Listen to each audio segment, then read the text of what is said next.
coming at you, pre-recorded in 720p, P for Pikachu. How are you? It is time for the Smoking Puck. It is this Thanksgiving Day special. I have the day off. I have access to my to my desktop computer. I do. And we're going to see Pikachu. You should have done this before the show started. You know, now you're leaving me to be the executive producer, when in fact it's you, Pikachu. Yes, he's black and gold. I mean, he's black and yellow. I mean, hello, those are Bruins colors. Always, it was fated to be the Smoking Puck. From Reverend Sully, using my spiritual side of the street, and my lifelong love of hockey. I've grown up, born and raised here in Boston, Massachusetts, United States of America, North America, planet Earth, third stone from the sun, in the solar system, which is nestled in the outer spiral arm of the Milky Way galaxy, which is part of our local group of galaxies, which is inside something called the Virgo cluster of galaxies, which is inside of a grander structure called the Laniakea supercluster of galaxies, which is inside the known universe, which could be just one tile in the grand mosaic of an even larger structure called the multiverse of all possibilities. You heard it here, and this is Boston, the hub of that multiverse. That's right, the spokes. You wonder why the Boston Bruins logo is what it is? This is the hub. These are spokes on a wheel. What's in the center of a wheel? The hub. That's the logo. That's the significance of the spoked bee. The bee in the wheel, which is the hub of the multiverse. Boston, Massachusetts, United States of America. Land of the free, home of the brave, south of the border to Canada, where hockey was invented by Canadians on the 8th day. On the 8th day, God was bored, so God created Canadians, so God could enjoy hockey. The yin and yang of sports, of utter brutality and sheer grace. What a wonderful sport hockey is. And how are you doing today? Please smash that like button. If you're new to the channel, hit that subscribe button. We don't know, all of our fates out here in YouTube land have always been precarious, but even not so more now than ever when it comes to competing against the AI algorithm searching for questionable content.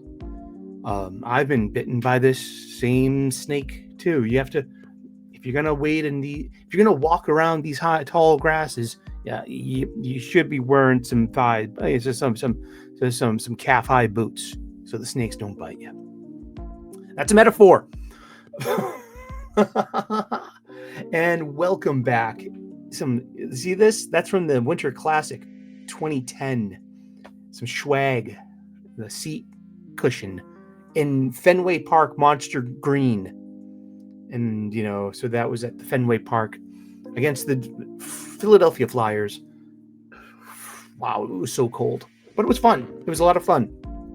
The technology that was innovated, though, at Fenway Park, and it was bloody cold as all hell that day. It really was. Especially when the sun went down. That made it possible for leaps in technology and innovation to do something such as this year's Winter Classics and Stadium Series, both in Florida. One in January, one in February. The Winter Classic is always around New Year's Day, and maybe sometimes January 2nd. So there's no competition with college bowl sports. But hey, I'm not a college bowl fan, so I'll watch hockey instead. The Winter Classics, great excuse to celebrate hockey in the outdoors. That's about the charm of hockey, that there was an innocence to it. I've played hockey outdoors on a few different surfaces. Growing up here in Boston, Massachusetts. In Boston. Wicked Pissa Chief. Pal. Killer. Chowderhead. Turtle Pants. However you identify within this grand spectrum of humanity and beyond planet Earth here. Or outside of the projects of Salty. Where was I going with that? I don't know. This is unscripted, unfiltered, unrehearsed stream of consciousness. The Reverend Sully Network. That's right. Subscribe to Eric O'Sullivan's channel, please. You'd make my day. But yeah, I mean, just like channels are disappearing left and right. There are like new rules for old things, and yeah, so it's interesting. I mean, gee, what's the future of this channel? I was going to make a Smoking Puck channel, but these new trends in YouTube kind of scared me off. You know, I can probably lose my channel for anything at this point. Seeing that I fought back and I appealed it twice, and I got an audience, and they still said I was guilty of H8 crime speech. I'm like, I had a clip of it, and I was like, I still dare you to explain to me, but it's kind of like they don't need a reason. They said it's just so. You agreed to the terms of service. And I'm blessed and grateful for this platform, all the same, because we would not be having this conversation right now if it wasn't for YouTube. So there you go. Mixed bag. It's a mixed bag of hammers in the deep end of the pool. That's what I say there. And that's why Johnny Beach had to go. Oh, he was a number 1 draft pick, and we put him on waivers. It's like being traded. It's like being the captain of the team and being traded to a rival for a second round draft pick.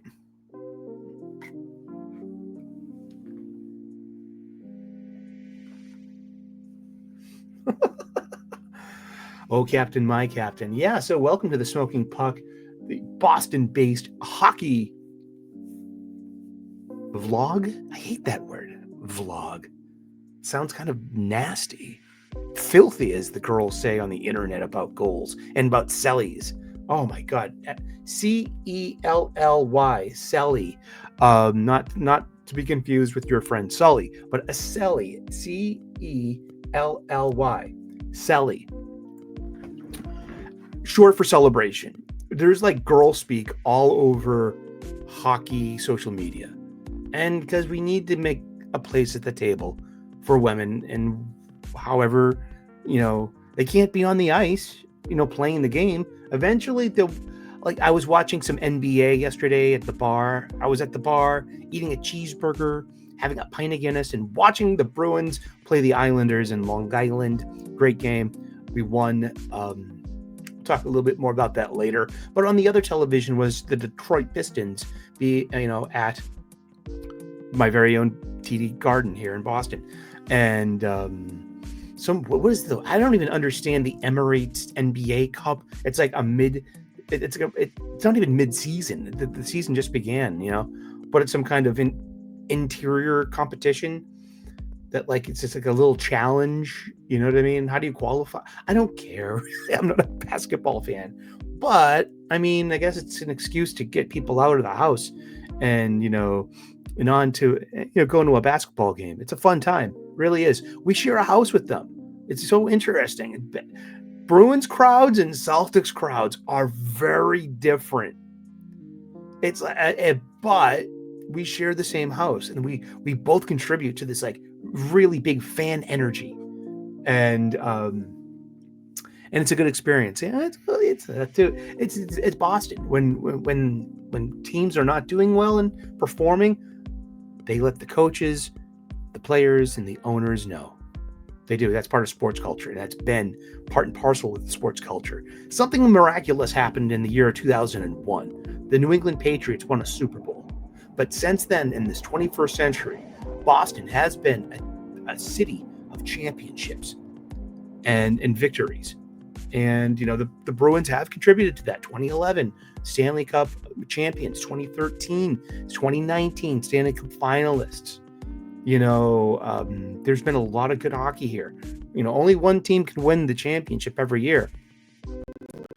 And, 4-time Red Sox World Championships. We couldn't win it in the 20th century, but lo and behold, 4 times since 2000, between 2004 and it was 2018, 2019. I can't keep track of this stuff. I'm getting old.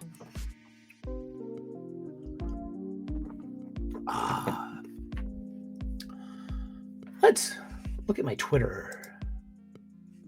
My hockey stuff. This is a good part of one of my favorite parts of the studio version of the show. See, I like shooting the show on the go. I do. I found this new mode called dual exposure mode, and so I get to use both cameras, front and back. So there's a little window of me speaking while I can focus on other stuff, and it's pretty cool. Don't panic. It's now you know what date and time it is that I'm filming this pre-recorded content. And I've already done a smoking puck once this week, but I had the time, the ability, the wherewithal, the wit, and the savvy to pull this off. Usually it's once a week, but hey, it's a holiday. I got the day off. I got the morning off. It's a nice morning. I slept in. I'm drinking coffee. I've got great Thanksgiving plans. I've got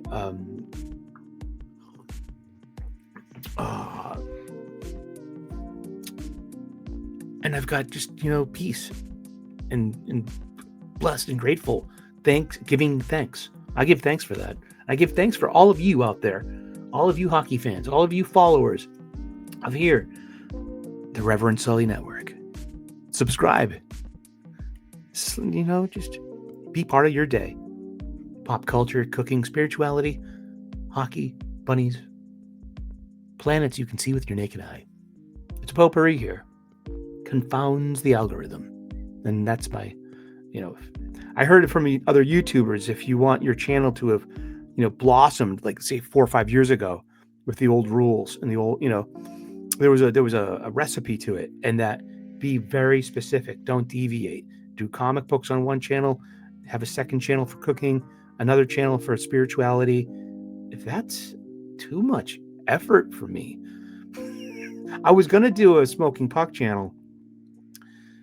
But like I said, just things with the YouTube, just like if I got my primary channel taken away, because I have a warning until December 21st. So if I get another warning, that's a strike. And then, that's just, you can't just, like I'm at the supermarket yesterday, and I'm filming some Thanksgiving Eve at the supermarket kind of content. And there's like in one of the worst Sheryl Crow songs ever. And it would be totally cosmically ironic to get a strike for this. But it's Leaving Las Vegas, which I fucking hate. What an awful song. I hate her singing. I hate the janky harmonies. It's just, yeah. I like Sheryl Crow. She's all right. Holy shit! Where's the Tylenol? But it's Thanksgiving, and I give thanks, and having a nice, easy morning. And I thought I'd do a smoking puck, and we're going to talk about a little bit. This is my my hockey stuff. So I follow 32 different accounts that feed into. You can subscribe to this through my page. This is your friend Reverend Sully. I'm at Rev Sully on Twitter X. Give me a follow, and or you can just you can just go right to the hockey stuff. That's fine. What we got here? I follow the East Coast Hockey League. I follow this one called NHL Rumor Reports. This is pretty good. This is some news coming out of Nashville, the Nashville Predators,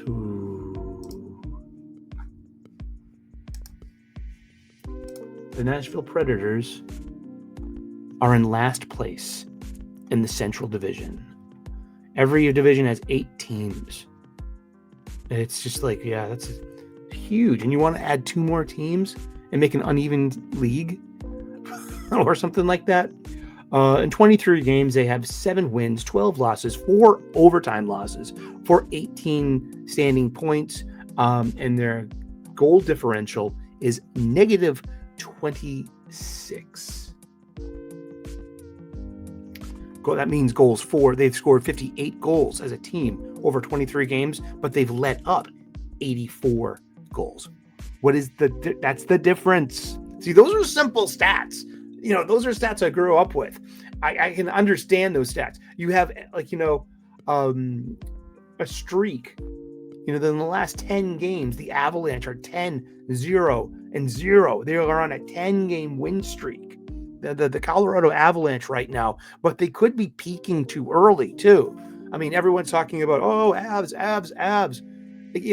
And we will get into, like, the Avs have apparently 6 elite players. So perhaps in the whole money puck of the whole thing, that they have spent the right money at the right time, and they have the right position players, and they're just doing it. Everything's clicking right now because Colorado has been one of the teams, in their conference, finals, for in the division stuff, just for a couple of years now. They win back in 2021. I think so. Or was it 2022? Something like that.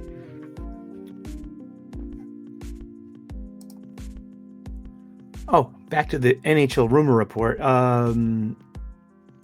David Pagnotta, who's a beat reporter, a hockey beat reporter, Steven Stamkos and Todd Marchessault, as much as they love living and being in Nashville, are both open to the possibilities of going to a legit contender.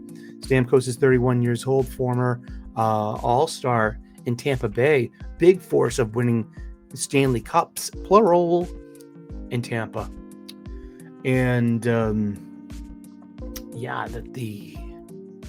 then it comes down to money puck, who can afford to take on those contracts. And if you move these people, part of the art of the deal when it comes to moving these players is the team that's making the trade has to agree on some level to absorb some of the financial hit in the contract that they've made. You know what I mean? I love those. Look at those classic. These are the Providence Bruins. These are the AAA affiliate of the Boston Bruins, the farm team. The next level down is the Providence Bruins. This is the team we call to when we have an injury.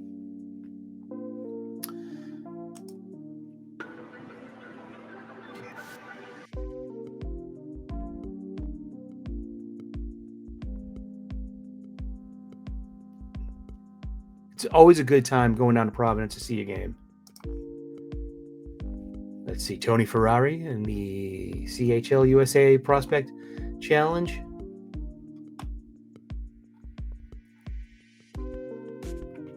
Let's see. The Penguins are doing pretty good. The Zadorovs. This is this is like the closest you can get to getting Nikita Zadorov to smile on camera. Is have him around, this is girly content. I mean, this is him and his wives and his daughters, and this is like PR stuff. And they're delivering pies, and that's nice. You know what I mean? This is PR fluff. We don't even get to see his face. You know what I mean? He's 6'7". You can't miss him. But I never see him. I only see him grin when he's making trouble on the ice, and that's why he's my pick to be Bruins captain. Let's see, Morgan Riley. I heard his name a couple of times. This is the Rumor Report. It's all about trades. Now, there's been so much speculation about trading in trades. I mean, you get more trades like desperation trades. If you're learning, trades in March are to rebuild the team, but trades in December, January, and closer to February, how good you are and need some tooling and dealing with, injuries and stuff. That's when you see the real trades. Like that's when the real heat happens. I love hockey uniforms, and these are, look at this. This is the Chicago Wolves. It's a great logo. They've been around since the International Hockey League. Providence Bruins. They just respect the big club. They also have a stunning array of different third jerseys and alternates. This is the Syracuse Crunch. This is Morgan Geeky's little brother, Connor. He doesn't play for, this is the Tampa Bay organization. You can tell by the iconic color combination and the parent team. Their logo is somewhere, either they share a name, and they definitely share colors, and the logo is on the shoulder. So this is a Tampa Bay Lightning, system player. Alex Steves had 2 goals last night in the Islanders game. It's great because he was recently called up from Providence to fill in some of these injuries. And so we're getting this opportunity to see like really talented young players, such as Fraser Minton was out there too. He's our rookie, he's our true rookie. And then we got Morgan Geeky, who's on fire. This young player who's found his game, you know what I mean? And he's letting it show. Then you have Alex Steves. He had a shorthanded goal last night. To get that third goal, shorthanded goals thrill me. Shorthanded goals are like like if it was baseball, that would be the throw it attempt at home. You know what I mean? Covering home plate. It's something like that's an extra level of tension and excitement to that. The Maple Leafs are in contract hell. They are one of the teams that are they can't make many moves, and they're really, really hampered by contracts, traded people, and their own expectations. They're not succeeding as a team. Toronto, they are in second to last place. They're in 7th place in the Atlantic Division, which the Bruins are. The Bruins are currently tied for 2nd place, 2 points behind those Tampa Bay Lightning, sharing 2nd place with the Ottawa Senators. We've played 2 more games. We've played 25 games. So everyone has played between 25 and 22 games. The Canadiens and the Red Wings are 1 point behind us, and the Panthers are at 25 points. So 7 of the 8 teams in the division are over at 500 or over. Going for the Metropolitan Division, every team of all 8 of them are over 500 hockey. See, that's interesting. And there's there's only 5 points that separate first from last place. That's 3 games. That's 2 games in an overtime. It comes down to that at the end of the year in March and in April. Getting those points, you all add up. They really do. But that's interesting. Over on the West, I'll share this. Here, I'll share this street. This is just the good old Bruins page of mine. So yeah, this is where I get. These are simple stats. These are box score stats, and I like the traditional box score that has period, player, assists, goal, time of goal, penalty log, time on ice, or stuff like that. The Lightning have a 5-game win streak, and they're 8-2-0 in their last 10. The Bruins are 6-4-0. But we're a team of pluggers and with low expectations. So, I mean, it's been interesting so far. But yeah, look at this Metropolitan Division. Like, who named this shit? Oh my gosh. Was it the chicken marketing? Seriously. But you have all these, you have like, Columbus and North Carolina are like not in walking distance of the rest of the teams. And on the other side of the ice, yeah, look at those Avalanche, man. 10-game win streak. They're the best team in hockey right now. Goals for, goals against. I mean, that's just sick. They're lighting it up. But literally, I asked Grok last week. I said, Grok, are there really 100 elite players in the NHL? And Grok's like, well, yeah. I mean, Sporting News or one of the news sources has a top 100 players based on criteria such as scoring, points, assists, time on ice, and fastest skater, contract, and all this stuff.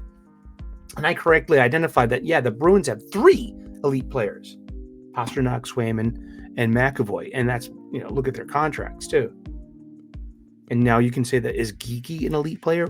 Well, he's not. I guess the proof of the pudding is on the plate. And that plate is your huge contract.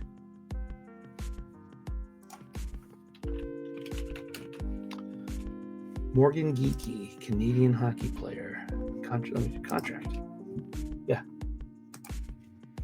Morgan Geeky signed a 6-year, $33 million contract extension with the Bruins in June of 2025, with an average annual value, the AAV, of $5.5 million. The contract has an annual cap hit of $5.5 million and includes a full no-trade clause for the 2026-27 season and a partial no-trade clauses for subsequent years. So we have locked up Geeky at a plugger's rate. He is 27 years old, and we got a 6-year contract. So that means we'll have him until his early 30s. So he's 33 or so, 34. Yeah, he'll be 30.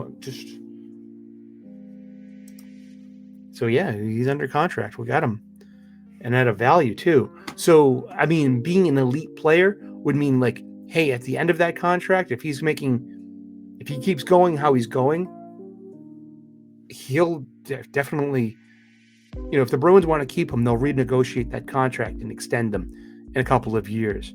If he blossoms into this like goal scoring machine that he's that everyone hopes he would be, but that's hope. I mean, he could get injured. This is hockey. He just might be having a good year. Someone's going to watch a lot of tape on him, videotape or digital or just video of him, and figure out his systems and know a good coach is going to assign the right person to shadow him and shut him down. Kind of like Gretzky had a shadow on the Bruins too. It was just one of the, the Bruins would assign a player, shadow Gretzky, and then that's why Gretzky also had Marty McSorley as his muscle to prevent that from happening. And the Mighty Ducks are in first place. We just played them the other night. We played the West Coast trip. We played a lot of good teams. And we've been playing a lot of difficult teams lately too. Like, we got the Rangers coming up tomorrow for the Black Friday matinee. We've got Detroit on Saturday night here in Boston. And then we play them again on Tuesday. And they're calling it a home at home, and it's like home and home. And it's like, no, it's one night too long. One night too many. No. The Flames are always talking about trading Nazi Kadrim. Is that his name? Kadrin Nazi? Something like that. Share the tab instead. Yeah, and here's a good one. Players with the most defensive zone giveaways. Nikita Zadorov is in this top 20. So as much, because I guess he's just thinking about being an irritant or the next thing to say to lip off to somebody to, cause him static. So he's got to get a little bit better the basics of his job. But there's always going to be people on the bottom of the lists with, most giveaways. Maybe I'll ask Grok this real quick. I'm going to ask Grok this real quick. What's the average?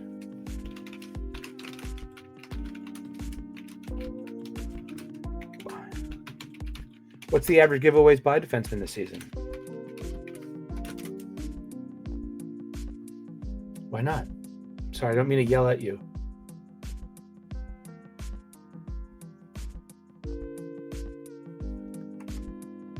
Wow, the average giveaways per game for NHL defensemen is one giveaway.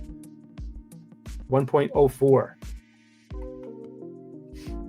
And this is a rate statistic. Giveaways. GVA. What does that mean? See, I have microaggressions against microstatistics.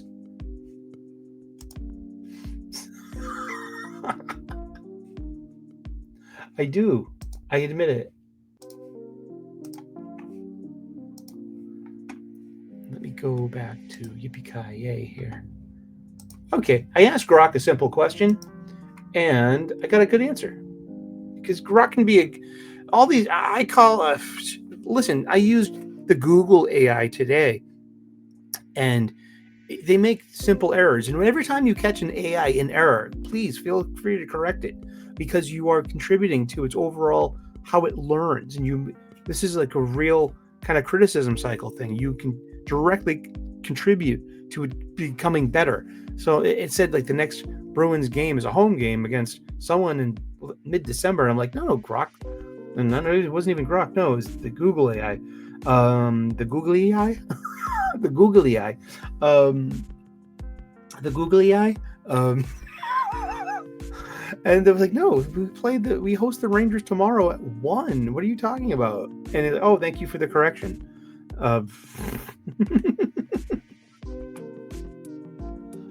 And yeah, so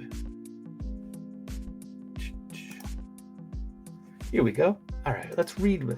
In your esteemed estimation, Grok, how many elite players are on each NHL hockey team per team in average? Such as would the Bruins have 3 elite players in Swayman, Pastrnak, and McAvoy?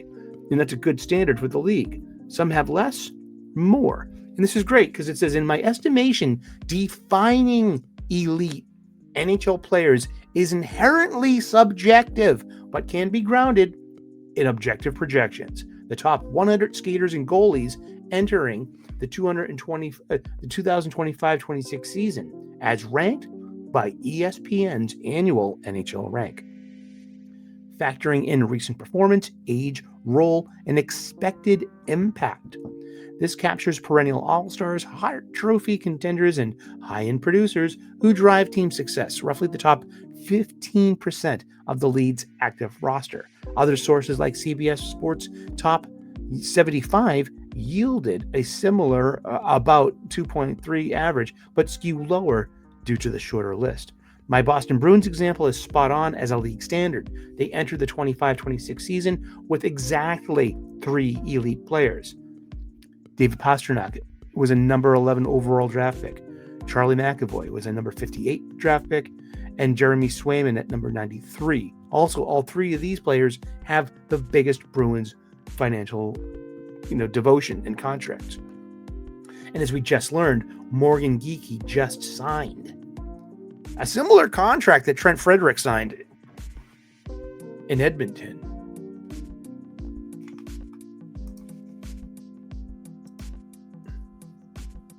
Although Geekie's getting a little bit more, but still, I mean, someone like Geekie could have been asking for $8 million, like some of these kids are getting out west. They're locking up players like before the salary cap goes up too. So these are going to be bargains, very shortly. My Boston Bruins example is spot on with Pasta, McAvoy, and Swayman. Blending scoring punch, defensive stability, and goaltending excellence, the trio positions them as contenders without over-reliance on any one star, a balanced blueprint many championship caliber teams may follow. So I like that because I asked it a very specific question, and it gave me a very specific answer. It gave me the information that I'm looking for. If you know how to frame a question to an AI, you'll probably get an answer that's worthy of that detailed question. Across the 32-team league, distribution varies wildly. Contenders often stack 4 to 6 elites for depth and matchup advantages, while the rebuilders scrape by with 1 or 2, or even 0, forcing overperformance from role players. The league average is 3.1 elite players per team, 100 total elites divided by 32 teams. 100 elite players in a pool of, say, like 880. How many?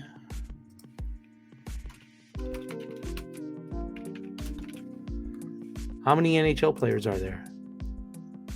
For the two, the opening night rosters totaled over 32 teams, 726 players. So you can have a maximum of 23 players on your active roster.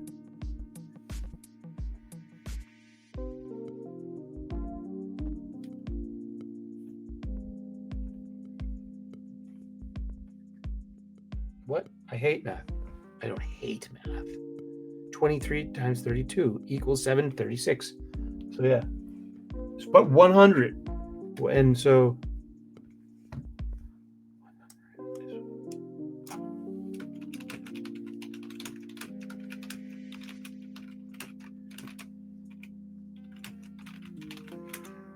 100 players is what percent of this? It's got to be 73%.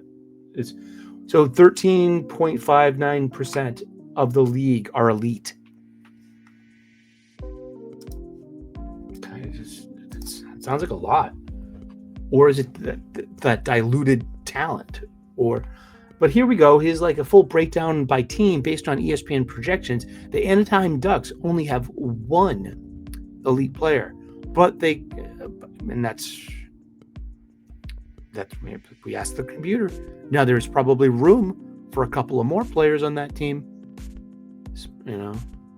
Pretty much like up and coming to, Boston Bruins 3, Buffalo Sabres got 3, Tage Thompson, Rasmus Dahlin, the captain, and Josh Norris.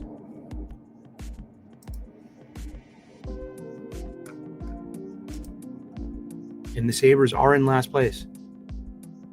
And that, in the division. And I've heard on that very same NHL rumor thing that, people want out of Buffalo. There's something about the culture of the Buffalo organization and about the Nashville organization. This is what I've heard on the rumor wire. This is the rumors that they're like, players aren't satisfied there. Buffalo, but the Calgary Flames have 1 elite player in Mackenzie Weegar. The Carolina Hurricanes have 3, Sebastian Aho, Seth Jarvis, Jacob Slavin. Chicago Blackhawks have 1 in Connor Bedard. Here you go. The Colorado Avalanche have 5. Cale Makar, Nathan McKinnon, Mikko Rantanen, Martin Necas, and Devin Tays. Wow, really? And Gabriel Landeskog isn't part of that? Interesting. Columbus has 2. Dallas has 6. Wow. Jeez. This is why this is fascinating, because all of these players are considered elite players. And I'm just hearing about, I'm a little out of touch. But, making the show is a good way to get back in touch with hockey. This is part of the point of it. I declined on getting Hockey News subscription. So I cobbled together my own kind of hockey news. And so I have to get, besides playing the Electronic Arts NHL 2025, that's a really good way to familiarize yourself with every player in a way. Because you have to worry about line changes. You have to worry about line matchups, stuff like that. You see all the players if you play a season or 2. Yeah. Columbus has 2. Yeah. So Dallas has 6. Detroit has 4. Edmonton has 5. But I've heard of most of these people. Like I've heard of McDavid, Draisaitl, and Nugent Hopkins. Evan Bouchard. I've heard of him too. And Florida has 6. Sam Reinhart, Sergei Bobrovsky, Matt Tkachuk, Sam Bennett, Anton Lundell, and Brad Marchand. Now these, LA's got 3, Minnesota's got 3, Montreal's got 4, Nashville, I guess, they're just in last place. They have 4 elite players. That's a lot of salary to be carrying for not having success. Philip Forsberg, he's not going anywhere. Roman Josse, Steve Stamkos, he's going somewhere. Maybe Toronto. Who would have him? Who can afford him?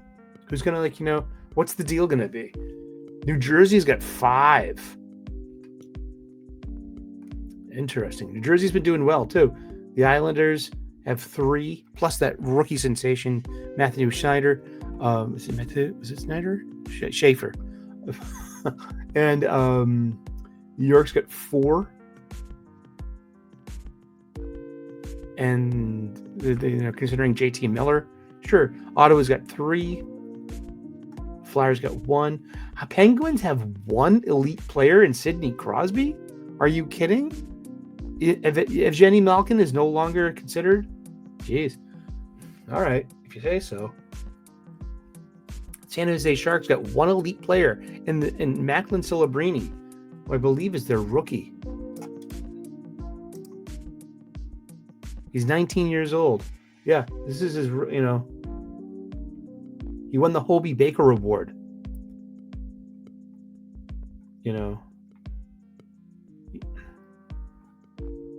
He's already an alternate captain.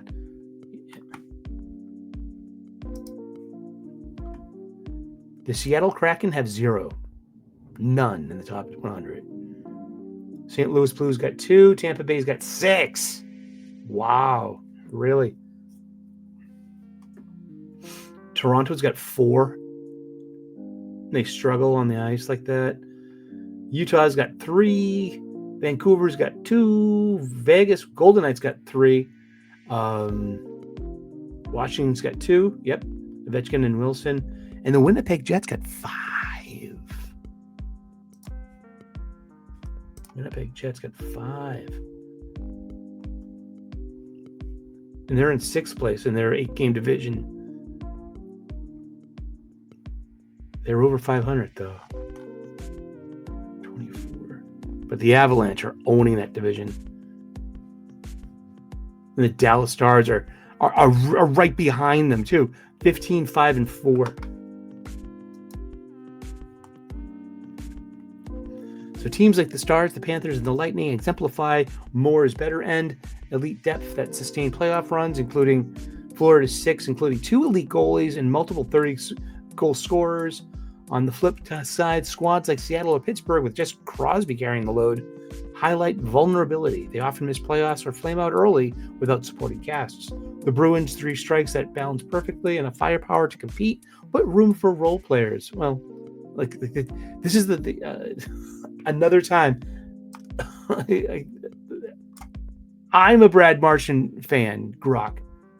You gotta give it up. Brad's not coming home. He's staying there in Florida. See, we just right here.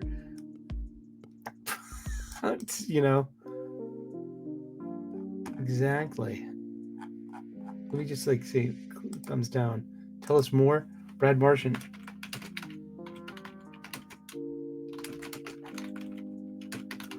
Is a Florida Panther.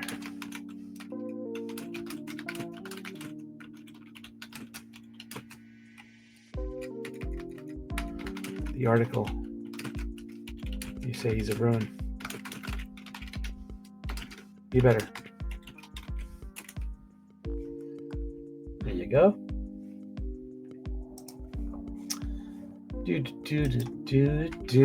Yeah.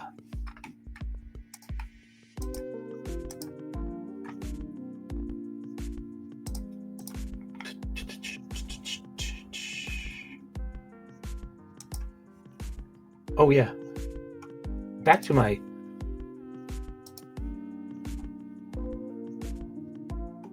So, yeah, his high score is that good. This is Bruins diehard. I like following this person. And so at moneypuck.com, The top U.S. goalies as of U.S. Thanksgiving, and at the top of that list is Jeremy Swayman. But this is just a slice of this huge graphic that moneypuck.com shares with us, and all this information and all these micro statistics. And I just can't wrap my head around. I'm just like, I'm an aging fan, and it's like, this is a simple sport, but it's been populated with really the most minutia of data. I mean, data collection. It's all about, data correlation. The numbers prove out this, that, and the other thing. But it's for the ice level fan. I mean, these just things to talk about? Let's look at them real quick. I'm going to share this tab instead. This is moneypuck.com. Thank you so much. So look at all of these stats up here.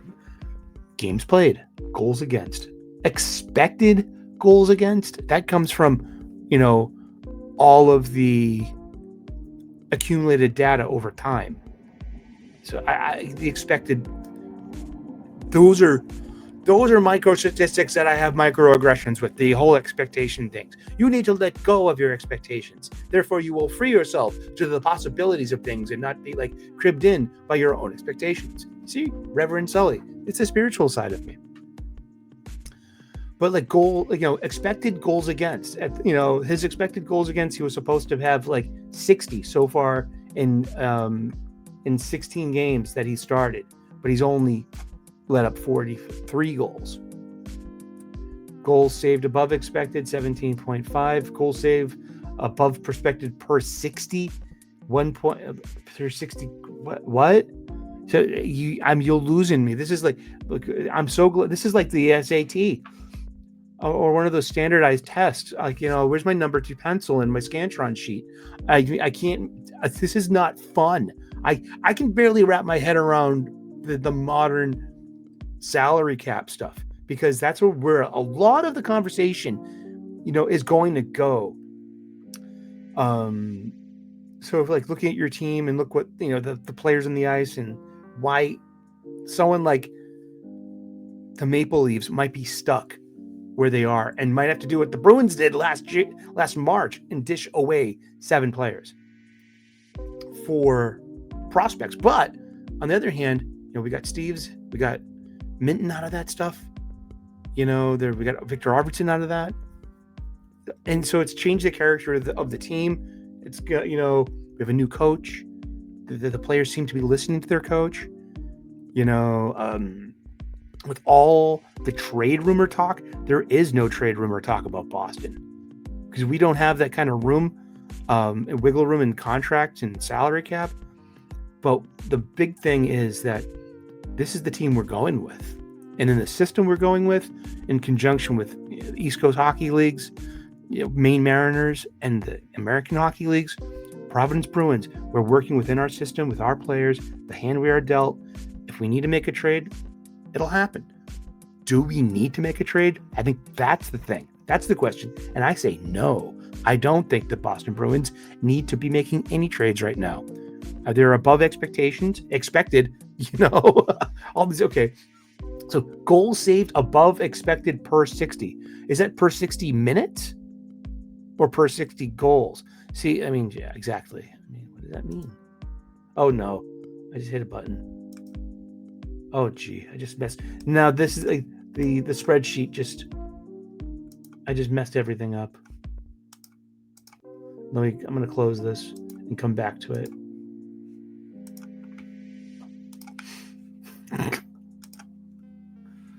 Meanwhile, back at the studios.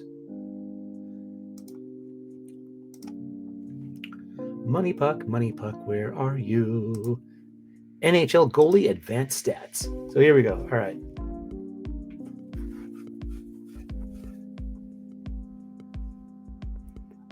All right, so back to the stats here. Now you can see what I've purchased from the Hallmark ornaments down below. I actually got the I should have got the Han and Frozen, the Bespin scene, but I already have a 1/6 of Han and Carbonite. So again, I get that covered. I don't need a micro machine of the Bestman freezing chamber itself. Yeah, it would be superfluous at this point. Okay, let's see. Oh shit.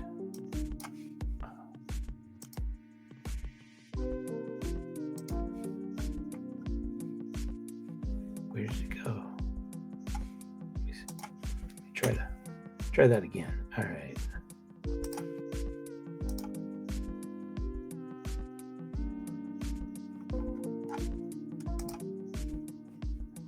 Okay, where did it go? I'm sorry, ladies and gentlemen. I don't mean to be. Oh, here we are. Okay. That's where we'll talk. Okay, I can see the. Here we go. Boomer moment brought to you by Reverend Sully. And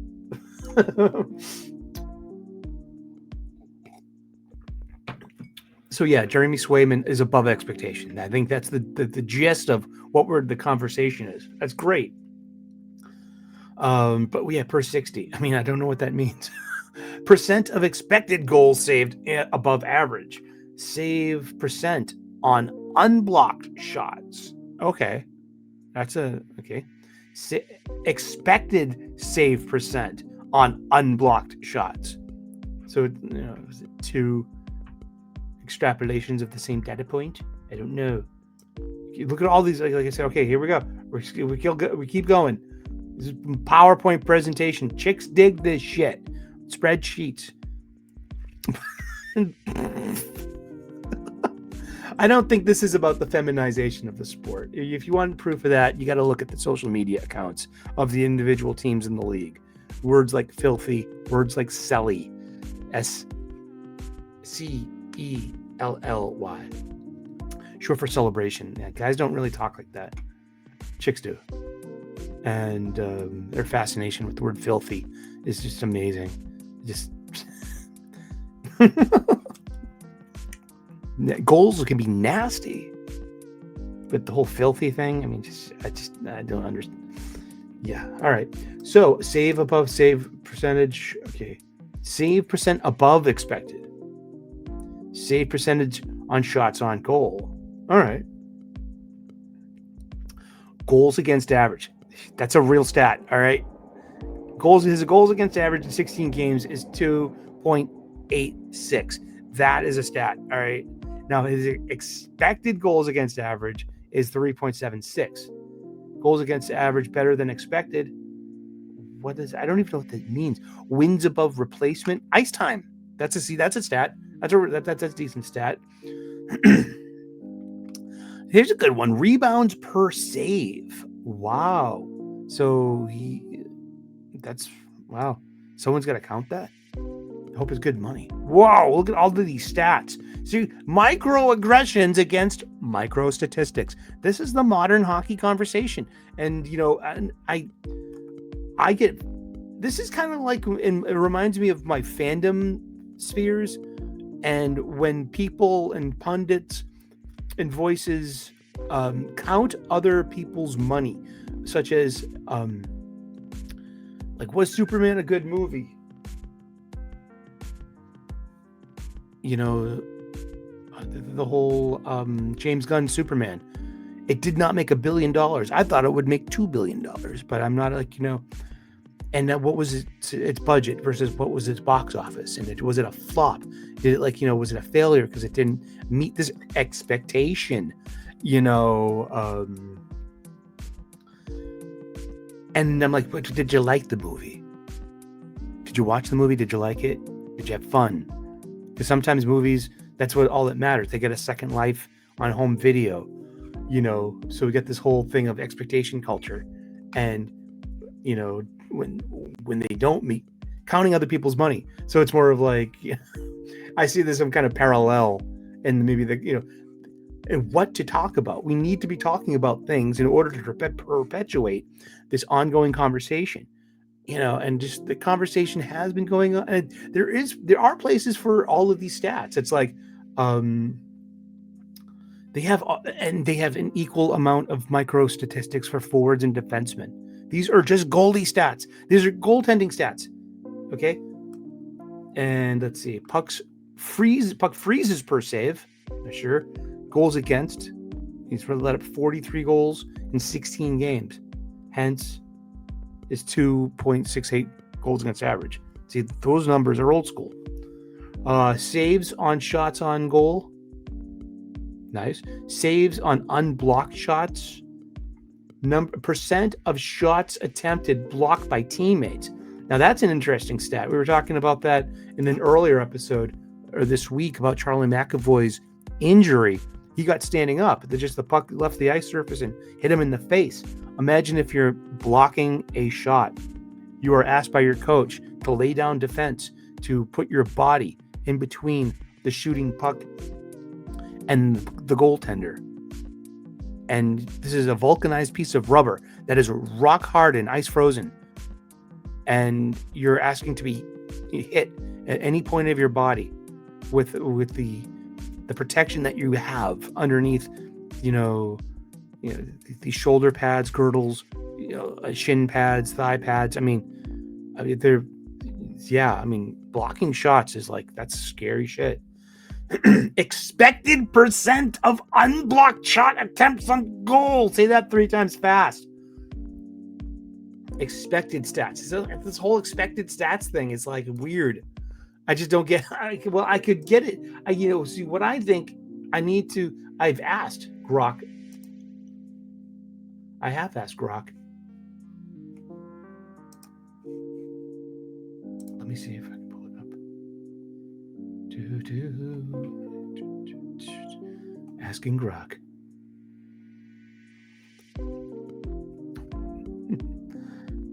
Let's see. I think I asked him about this. It wasn't that long ago, was it? Explain. Okay, I'll just ask you. Explain to me like a child.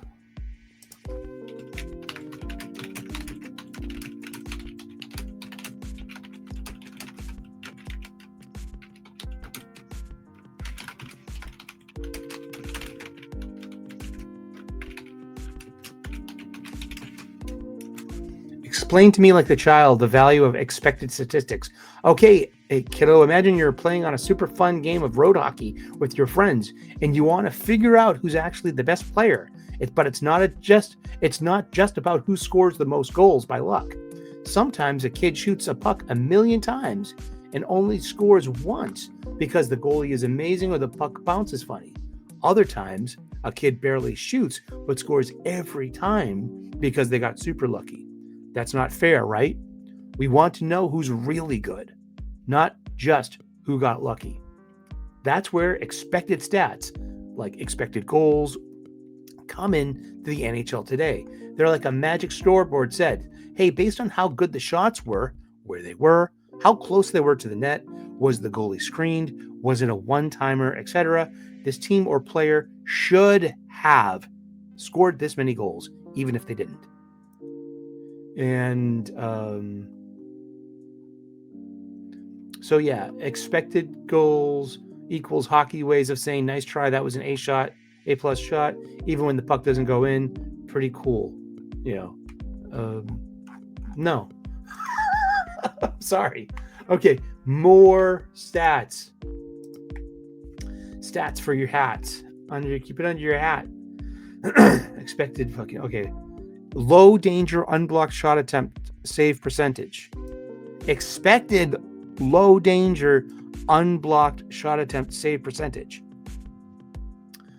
Low danger unblocked shot save attempt save percent above expected. Medium danger unblocked shot. Expected medium danger unblocked shot.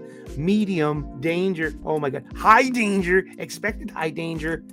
Okay. I'm exhausted. I'm sorry. Microaggressions against micro statistics. It's about shoot the puck, save the puck, score the goal, fight the guy. There's line changes. There are lines for the fucking bathroom and the restroom. Behave yourself, leave, I don't know. I just like, I can't wrap my head around all these like, expected stats and stuff. But it's like, I think it's about the perpetuation of the conversation, about giving ourselves something to talk about. Stats are always data, always something to talk about. Who's better? Who's best? Who's a contender? Who's an elite player? What are the criterion? The criteria is the plural of criterion. What is the criteria of an elite player? Are there really 100 elite players in the NHL? And do these expected statistics help us sort that kind of information out?